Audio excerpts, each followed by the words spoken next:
Pakistani police का PoK के अवाम पर जुल्म व बर्बरियत। पाकिस्तान ने पीओके में ढाए जुल्म। मकबूजा कश्मीर के दारुल हुकूमत मुजफ्फराबाद में एहतजाजियों पर किया तशद्दुद। मुजफ्फराबाद में महंगाई के खिलाफ हो रहे थे मुजाहरे। पहिया जाम और शटर डाउन हड़ताल मामूल की सरगर्मियां मफलूज।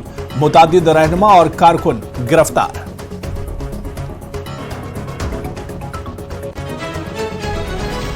मोहम्मद शरीफ केस में पुलिस ने की प्रेस कॉन्फ्रेंस। 6 मुश्तबा दहशतगर्दों के खाके कर लिए गए हैं तैयार।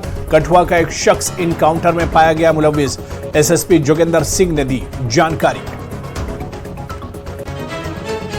पुलवामा में दफा 144 है नाफिज। पीडीपी सरबराह महबूबा मुफ्ती ने लगाया इल्जाम। कहा पीडीपी कारकुनों को लिया गया हिरासत में।